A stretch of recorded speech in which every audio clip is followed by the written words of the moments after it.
आपल्या सर्वांचे आवडते आणि लाडके स्वर्गीय अजितदादा यांच्या शोक सभेला आपण एकत्र आलेलो आहोत। मी त्यांना भावपूर्ण श्रद्धांजली अर्पित करतो। परंतु अशी वेळ आपल्यावर इतक्या लवकर येईल असं कुणालाही स्वप्नात देखील वाटलं नव्हतं। खरं म्हणजे अजितदादा यांनी जे महाराष्ट्रामध्ये गेले अनेक वर्ष काम केलं, 1991 पासून आजपर्यंत अनेक पदं त्यांनी भूषवली, खासदार झाले, आमदार झाले, मंत्री झाले, विरोधी पक्षनेते झाले, उपमुख्यमंत्री झाले। एक स्पष्ट वक्ता, एक परखडपणे आपली मतं मांडणारा, बघतो करतो पाहतोवाला नाही, होणार असेल तर लगेच करणारा, नसेल होणार तर नाही म्हणून सांगणारा। खरं म्हणजे राजकारणामध्ये कडक शब्दात स्पष्टपणे नाही म्हणून सांगणारी माणसं कमी असतात। परंतु अजितदादांना आम्ही पाहिलं की होण्यासारखं असेल तर तात्काळ करून टाकायचं, नसेल होणार तर नाही म्हणून सांगायचं। आणि या राज्याच्या विकासाचा ध्यास असणारा असा मोठ्या मनाचा नेता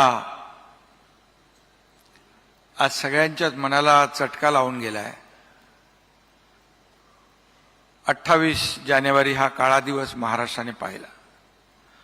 कुणालाही विश्वास वाटणार नाही अशा प्रकारचं त्यांचं आपल्यातून अवेळी जी एक्झिट आपण पाहिली, वेळेवर पोचणारे, वक्तशीरपणा। आम्ही तिघही, देवेंद्रजी काय, मी काय, अजितदादा, आमचं एवढं तिघांचं बॉन्डिंग होतं की एकमेकांच्या मनातला आम्ही ओळखत होतो, परंतु दुर्दैवाने काळाच्या मनातला आम्ही ओळखू शकलो नाही।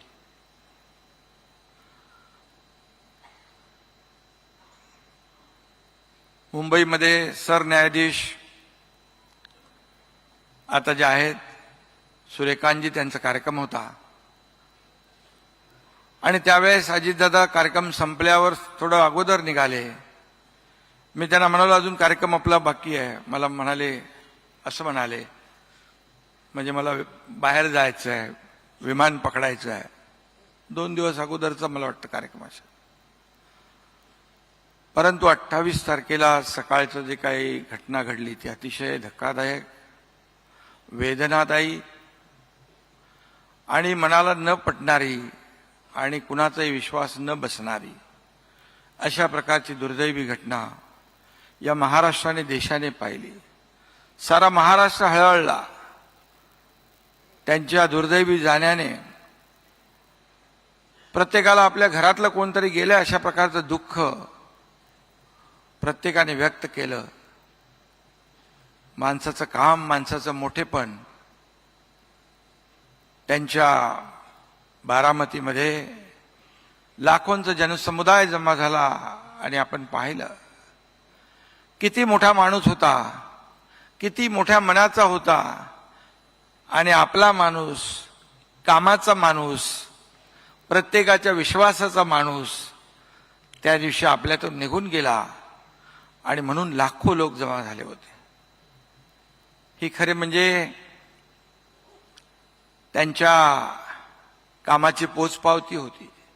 कार्यकर्त्यांच्या पाठीशी कसं खंबीरपणे उभं राहायचं, कार्यकर्त्याला कसं बळ द्यायचं, कार्यकर्त्याला मोठं कसं करायचं, हे दादांकडून शिकलं पाहिजे। आटोपशीरपणा, टापटीपपणा, नीटनेटकापणा हा त्यांचा स्वभाव होता। देवेंद्रजी आणि आम्ही जेव्हा कुठल्या एखाद्या उद्घाटनाला गेलो की एखादा कुठंतरी वायर निघाली असेल त्या इमारतीची, कुठंतरी रंग कमी जास्त झाला असेल, कुठंतरी काही छोटा मोठा अगदी काम राहिलं असेल तर लगेच त्याला बोलवून सांगायचं, बाई इथे राहिलंय, हे बाई इथे चुकलंय. एवढा मोठा माणूस या छोट्या छोट्या गोष्टीकडे, पण क्वालिटीमध्ये कधीही त्यांनी कॉम्प्रोमाइज केली नाही, तडजोड कधी केली नाही. मला आठवत आहे मगाशी देखील काही लोकांनी त्यांच्या एव्हीमध्ये पण पाहिलं आपण, हे मुख्यमंत्री माझी लाडकी बहीण योजना करत असताना मी मुख्यमंत्री होतो, देवेंद्रजी आम्ही अजितदादा बसलो, किती हजार कोटी, 46,000 कोटी, 46,000 कोटी लागणार. पण अजितदादांनी त्याही परिस्थितीमध्ये आपली आर्थिक गडी विस्कटू दिली नाही, योजना कमी केल्या नाहीत आणि विकासही कमी झाला नाही.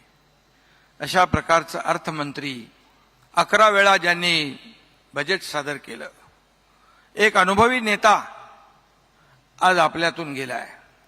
किती आठवणी सांगणार आपण, कितीतरी अशा आठवणी आहेत. मी जेव्हा ते उपमुख्यमंत्री होते तेव्हा मी मंत्री होतो, मी जेव्हा मुख्यमंत्री होतो तेव्हा ते उपमुख्यमंत्री होते. आता देवेंद्रजींच्या काळात आम्ही दोघं उपमुख्यमंत्री म्हणून काम करत होतो.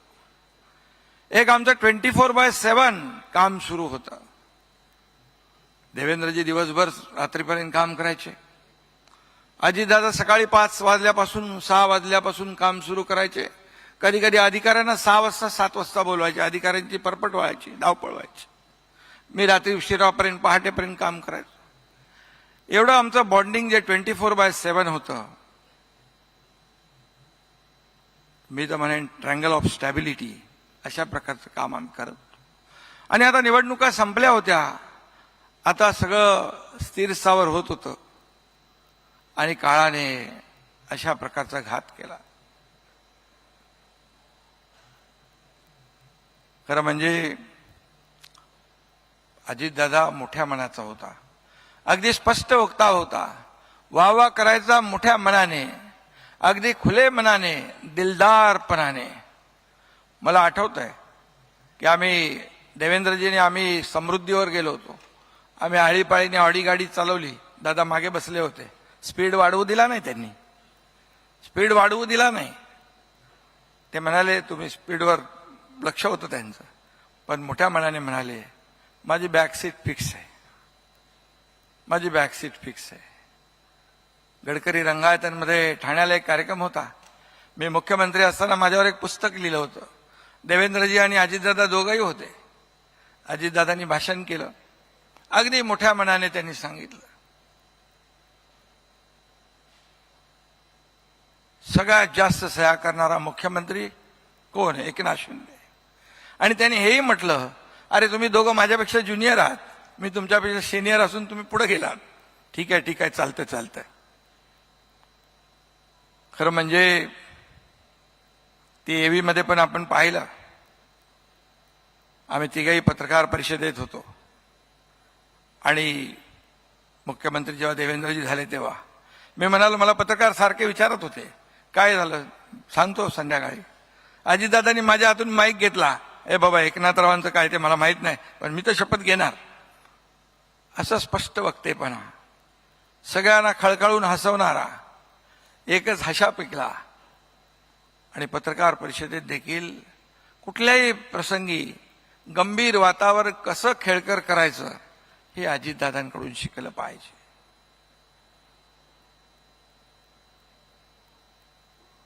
त्यांनी एवढं काम केलंय. आणि मंत्रिमंडळात देखील आम्ही ज्या योजना केल्या त्यानंतर काटकसर कशी करायची हे मंत्रिमंडळात देखील सांगायचे. ते सगळ्या मंत्र्यांना, कुठेही तुम्ही कुठली घोषणा करू नका, अशी अशी परिस्थिती आपली आहे, असं अगदी स्पष्ट वक्तेपणा देखील. आणि आम्हाला वयाने ते मोठे होते, माझ्यापेक्षा अनुभवाने मोठे होते. खरं म्हणजे वडिलकीचा सल्ला देखील ते नेहमी द्यायचे. काही गोष्टी ते बोलायचे ते मी तर बोलू शकत नाही, परंतु अगदी मनापासून, अगदी त्यांचा आवाजामध्ये जे काही जरबोती सगळ्या गोष्टी होत्या आणि प्रशासनावर खूप पकड होती. पण मी जाता जाता एवढंच सांगेन की असा माणूस पुन्हा होणे नाही. अजितदादा पुन्हा होऊ शकत नाहीत. अशी माणसं दुर्मिळ असतात आणि त्यातले अजितदादा होते. आणि खरं म्हणजे त्यांच्या मनामध्ये देखील असं प्रत्येकाला वाटतं. 6 वेळा उपमुख्यमंत्री झाल्यानंतर कोणाला वाटणार नाही, परंतु ते शल्य आणि ती खंत कायम राहिली. नशिबाने साथ दिली असती तर तेही झालं असं. पण आज अजितदादा नाहीत. मी अगदी मोकळ्या मनाने सांगतो, एक कर्तबगार मुख्यमंत्र्याला होणाऱ्या आपण मुकलो. महाराष्ट्र मुकला, कारण मुकला.